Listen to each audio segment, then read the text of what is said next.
റോസ്മെരിയുടെ ഓയിലില്ലേ ഇതുപോലെ നിങ്ങൾ വീട്ടിലുണ്ടാക്കി എടുത്ത് വെക്കുകയാണെങ്കിൽ ഉണ്ടല്ലോ എത്ര കടുത്ത മുടി കൊഴിച്ചിലും മാറുകയും ചെയ്യും. മുടി നല്ല രീതിയിൽ വളരും. താടിയും മീശയും പുരുകവും ഒക്കെ നല്ല രീതിയിൽ വളരാനൊക്കെ ആയിട്ട് നല്ലതാണ്. അപ്പോൾ എണ്ണ ഞാൻ ഉണ്ടാക്കുന്നത് കാണിച്ചിടാം, ഉണ്ടാക്കിക്കോട്ടോ. അപ്പോൾ ഈ ഇങ്ങനെ എണ്ണ ഉണ്ടാക്കി എടുക്കുകയാണെങ്കിൽ നിങ്ങൾക്ക് എണ്ണ കാച്ചും വേണ്ട, ഈ എണ്ണയ്ക്ക് നല്ല മണമായിരിക്കും. അപ്പം ഇതിപ്പോൾ ഉണ്ടാക്കി വെച്ചിട്ടുണ്ട്, കുറച്ച് തീരാറായതാട്ടോ. അപ്പം അതാണ്. അപ്പോൾ ഇതിലേക്ക് ഞാൻ ബാക്കി ഒഴിച്ചിട്ട് കാണിച്ചു തരാം കേട്ടോ. അപ്പോൾ നിങ്ങൾ എടുക്കുന്ന എണ്ണ വെളിച്ചെണ്ണയോ നിങ്ങൾ തേക്കുന്ന ഏത് എണ്ണയാണെന്ന് വെച്ചിട്ടുണ്ടെങ്കിൽ ആ എണ്ണ എടുത്താൽ മതി. ഞാൻ ഇതിനകത്തേക്ക് വെളിച്ചെണ്ണ ആയിട്ട് മിക്സ് ചെയ്തേക്കുന്നത്. അപ്പം ആ കുപ്പിയിൽ ഒരു അര കുപ്പിയോളം വെളിച്ചെണ്ണ ഉണ്ട് കേട്ടോ. എന്നിട്ട് നമ്മൾ നിങ്ങൾ എടുക്കുന്ന കുപ്പിയിലേക്ക് വെളിച്ചെണ്ണ എടുത്ത് ഫസ്റ്റ് എടുത്ത് ഒഴിക്കണേ. എന്നിട്ട് ആ കുപ്പിയിലേക്ക് ഉലുവയില്ലേ, ഉലുവ ഒരു ഒന്നോ രണ്ടോ സ്പൂൺ ഉലുവ ഇട്ട് കൊടുക്കുകയാണെങ്കിൽ നല്ലതാണ്. നമുക്ക് മുടി വളരാൻ നല്ലതാണ് ഉലുവ. മുടി കൊഴിച്ചിലും വളരാൻ നല്ലതാണ്. അത് മാത്രമല്ല തലയിൽ താരനും കാര്യങ്ങളൊക്കെ ഉണ്ടെങ്കിൽ പോകാനൊക്കെ ആയിട്ടും ഉലുവ ഇങ്ങനെ ഇടുന്നത് നല്ലതാണ് കേട്ടോ. വെറുതെ ഇട്ട് കൊടുത്താൽ മതി. ഇനി ഉണ്ടല്ലോ നമുക്ക് ഈ ഒരു വെളിച്ചെണ്ണയിൽ നിങ്ങൾ ഉലുവ ഇട്ട് കൊടുത്തിട്ട് ഇതിലേക്കുണ്ടല്ലോ നമുക്ക് റോസ്മേരിയുടെ ലീഫ് നമുക്ക് വാങ്ങാൻ കിട്ടും. നിങ്ങൾക്ക് ഓഫർ പ്രൈസിൽ റോസ്മേരിയുടെ ലീഫ് വാങ്ങണമെന്നുണ്ടെങ്കിൽ ഒന്ന് കമൻറ്റ് ബോക്സിൽ ലിങ്ക് ഇട്ട് തരാട്ടെ. ഞാൻ ഒന്ന് ആരും ഉണ്ടെങ്കിൽ ചോദിച്ചേരെ. യൂട്യൂബിൽ പിള്ളേരെ കാണുന്നതെങ്കിൽ നിങ്ങൾ ആ വീഡിയോയുടെ ഡിസ്ക്രിപ്ഷൻ്റെ താഴെ ലിങ്ക് ഉണ്ട് കേട്ടോ.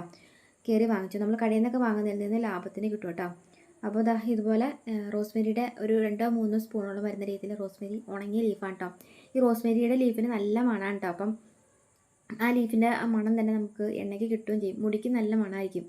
അപ്പം ഒരു 2 സ്പൂണോളം വരുന്ന രീതിയിൽ റോസ്മേരിയുടെ ലീഫ് ഇട്ട് കൊടുക്കുക. ഇത് കരിഞ്ജീരകമാണ്, എള്ളല്ല കേട്ടോ. അപ്പോൾ ഈ കരിഞ്ജീരകം നമ്മൾ ഇട്ട് കൊടുക്കുകയാണെങ്കിൽ കുട്ടികൾക്ക് ധൈര്യമായിട്ട് തേക്കാം, നീർക്കെട്ട് വീഴത്തില്ല. കരിഞ്ജീരകം മുടിക്ക് നല്ല കറുപ്പ് കിട്ടും. കരിഞ്ജീരക ഓയിൽ എന്നൊക്കെ നിങ്ങൾ കേട്ടില്ലേ, കരിഞ്ജീരക എണ്ണാന്ന്. ഈ അകാലനരയൊക്കെ മാറാനായിട്ട് കരിഞ്ജീരകം നല്ലതാണ്. അപ്പോൾ അതുപോലെ തന്നെ മുടിക്ക് നല്ല കറുപ്പും കിട്ടും. അപ്പോൾ കരിഞ്ജീരകവും നിങ്ങൾക്ക് റോസ്മേരിയുടെ ലീഫും ആവണക്കെണ്ണ വേണമെങ്കിൽ ഒന്ന് കമൻറ്റ് ബോക്സിൽ കമൻറ്റ് ചെയ്യാം കേട്ടോ. അപ്പോൾ ഇതുപോലെ ഉണ്ടല്ലോ, ഇത് രണ്ടും ഞാൻ ഇട്ട് കൊടുത്തിട്ടുണ്ട്. ഇനിയിപ്പോൾ ഞാൻ മിക്സ് ചെയ്യാൻ പോകുന്നത് ആവണക്കെണ്ണയാണ് കേട്ടോ, കാസ്റ്റർ ഓയിലാണ്. അപ്പം നിങ്ങൾക്ക് വെളിച്ചെണ്ണയിലേക്ക് മിക്സ് ചെയ്ത് കൊടുക്കണമെങ്കിൽ ചെയ്യാം, അതല്ലെങ്കിൽ നല്ലെണ്ണയിലേക്ക് കാസ്റ്റർ ഓയിൽ ഇതുപോലെ ഒഴിച്ചു കൊടുത്താലും മതി. അപ്പോൾ ഞാൻ പകുതി വെളിച്ചെണ്ണയിലേക്ക് നമ്മൾ ബാക്കിയുള്ള ഐറ്റംസൊക്കെ പൊടികളൊക്കെ ഇട്ട് കൊടുത്തിട്ട് ഇതുപോലെ കാസ്റ്റർ ഓയിൽ കുറച്ച് കൊടുത്ത് ഒഴിക്കുക. അപ്പം കാസ്റ്റർ ഓയിൽ തന്നെ ഉണ്ടാക്കുമ്പോൾ എന്ന് പറയുമ്പം കാസ്റ്റർ ഓയിലിന് ഒരു സൈസ് തേനിൻ്റെ പോയൊരു ഒട്ടലുണ്ട്. അപ്പോൾ മുടി നല്ല പശ പോലെ ഒട്ടിയിരിക്കും. ശരിക്കും പറഞ്ഞു കഴിഞ്ഞാൽ മുടി നല്ല സ്ട്രൈറ്റ് ആയിട്ട് വളരും കേട്ടോ. ചുരുണ്ട മുടിയൊക്കെ ഉള്ള പിള്ളേർക്കൊക്കെ ഇങ്ങനെ എണ്ണ തേക്കുവാണെങ്കിൽ മുടിക്ക് നല്ല സ്ട്രൈറ്റ് ആയിട്ട് വളരാൻ നല്ല. അപ്പം നിങ്ങൾ പകുതി വെളിച്ചെണ്ണ എടുക്കുക, പകുതി കാസ്റ്റർ ഓയിൽ മിക്സ് ചെയ്യുക. അതിലേക്ക് റോസ്മേരിയുടെ ലീഫും ഉലുവയും കരിഞ്ജീരകം ഇട്ട് കൊടുക്കണം കേട്ടോ. മനസ്സിലായെന്ന് വിചാരിക്കണം. എന്നിട്ട് നന്നായിട്ടൊന്ന് ഷെയ്ക്ക് ചെയ്യണേ. ഷെയ്ക്ക് ചെയ്തിട്ട് നമുക്കുണ്ടല്ലോ, ഇത് ഞാൻ ചെമ്പരത്തിയുടെ പൂവിൻ്റെ ഉണങ്ങിയ പൂവില്ലേ, അതിൻ്റെ പൊടിയാണ്.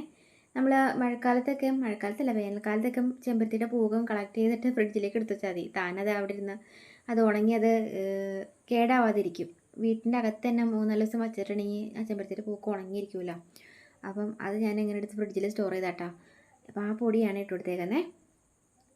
പൊടി ഇട്ട് കൊടുത്തിട്ടുണ്ടല്ലോ, നമുക്ക് ഇതിനകത്തേക്ക് ഇത് ശംഖുപുഷ്പം ചേർക്കണമെന്ന് നിർബന്ധമൊന്നുമില്ല കേട്ടോ. അപ്പോൾ ഞാനിപ്പോൾ ശംഖുപുഷ്പം ഉള്ളത് കൊണ്ട് ചേർത്തുന്നുള്ളൂ. അപ്പം നിങ്ങളുടെ കയ്യിൽ ശംഖുപുഷ്പം ഉണ്ടാവണമെന്നില്ലല്ലോ. അപ്പം നിങ്ങൾക്ക് ചെമ്പരത്തിയുടെ പൂവും ബാക്കിയുള്ള ഐറ്റംസൊക്കെ ഇട്ട് കൊടുത്താൽ മതി കേട്ടോ. അപ്പോൾ ഞാനിപ്പോൾ 3-4 വാരിക്കൂരയും കിട്ടുമെന്നുള്ളൂ. ഇനി നമുക്ക് ഇതിനകത്തേക്ക് ഈ ഒരു ഓയിലിലേക്ക് വൈറ്റമിൻ ഇയുടെ ക്യാപ്സൂൾ മിക്സ് ചെയ്ത് കൊടുക്കുകയാണെങ്കിൽ അടിപൊളിയാണ്. മീശയും താടിയും പിരികവും ഒക്കെ ഇല്ലേ, നല്ല രീതിയിൽ കട്ടിക്ക് വളരും കേട്ടോ. ഈ ആവണക്കെണ്ണ നിങ്ങൾ വെളിച്ചെണ്ണയിൽ ഇങ്ങനെ മിക്സ് ചെയ്തിട്ട് ഇങ്ങനെ ഉണ്ടാക്കിയെടുക്കുകയാണെങ്കിൽ. അപ്പം നിങ്ങൾ പിരികം വളരാനൊക്കെ ആയിട്ടാണ് തേക്കണമെങ്കിൽ രാത്രിയോ വൈകുന്നേരം ഏതെങ്കിലും ടൈമിൽ ഇങ്ങനെ എണ്ണ ഉണ്ടാക്കിയിട്ട് പിരികത്തൊക്കെ ഒന്ന് തേച്ച് കൊടുക്കട്ടോ. പിരികവും മീശയും താടിക്കൊക്കെ കറുപ്പ് കിട്ടും. ഈ വൈറ്റമിൻ ഡി ക്യാപ്സൂൾ നമുക്ക് ഈ എണ്ണയിലേക്ക് ഇങ്ങനെ മിക്സ് ചെയ്ത് കൊടുക്കുകയാണെങ്കിൽ ഉണ്ടല്ലോ, നമ്മുടെ സ്കാൽപ്പില്ലേ, തലയുടെ സ്കാൽപ്പിൽ ഡ്രൈനെസ്സൊക്കെ മാറിയിട്ട് താരം മാറാൻ നല്ല, മുടി വളരാനൊക്കെ ആയിട്ട് നല്ലതാണ് കേട്ടോ. പിന്നെ പ്രത്യേകിച്ച് നിങ്ങൾക്ക് അറിയാമല്ലോ, ആവണക്കെണ്ണ മുടി വളരാൻ നല്ലതാണ്. അപ്പം ഇത് ഇത്രയും കൂടെ ചേർത്തെടുത്ത് മിക്സ് ചെയ്തിട്ട് 2-3 ദിവസം കഴിയുമ്പോൾ ഉണ്ടല്ലോ ഈ എണ്ണയ്ക്ക് ഒരു മഞ്ഞ കളർ വരും, നല്ല മണമായിരിക്കും. അപ്പോൾ ഈ എണ്ണ നിങ്ങൾ കുളിക്കുന്നതിന് ഒരു 10 മിനിറ്റ് നേരം മുൻപ് കയ്യിലേക്ക് എടുത്ത് ഒഴിച്ചിട്ട് തലമുടിയിൽ മസാജ് ചെയ്ത് കൊടുത്താൽ മതി. നമ്മൾ ആവണക്കെണ്ണയിൽ വെളിച്ചെണ്ണ മിക്സ് ചെയ്യുന്നതുകൊണ്ട് പിന്നെ ഒരുപാട് ഒട്ടലൊന്നും ഉണ്ടാവത്തില്ല. തിക്കായിരിക്കും. നമ്മൾ ആവണക്കെണ്ണ തന്നെ എടുത്ത് തലയിൽ തേക്കുകയാണെങ്കിൽ. അതല്ല ചില ആളുകൾ പറഞ്ഞേക്കാം ആവണക്കെണ്ണയ്ക്ക് ഒരു സൈസ് ഇവിടേക്ക് ഇട്ട മണമാണ്. അപ്പം റോസ്മേരി ലീഫ് വെളിച്ചെണ്ണയിൽ മിക്സ് ചെയ്യുവാണെങ്കിൽ അങ്ങനത്തെ മണം ഒന്നും ഉണ്ടാവില്ല, നല്ല മണമായിരിക്കും നമ്മുടെ തലമുടിക്ക്. മിക്സ് ചെയ്ത് എടുത്ത് വെച്ചോ. ഇത് എത്ര നാളായിരുന്നാലും കേട് വരത്തില്ല എണ്ണ. അപ്പോൾ നിങ്ങൾക്ക് വൈറ്റമിൻ ഡിയുടെ ക്യാപ്സൂളും റോസ്മേരി ലീഫും അതുപോലെ തന്നെ ഉണ്ടല്ലോ കരിഞ്ജീരകം വേണമെങ്കിൽ കമൻറ്റ് ചെയ്യുക. നിങ്ങൾ യൂട്യൂബിൽ പിള്ളേരെ കാണണമെങ്കിൽ താഴെ ലിങ്ക് ഉണ്ട് കേട്ടോ.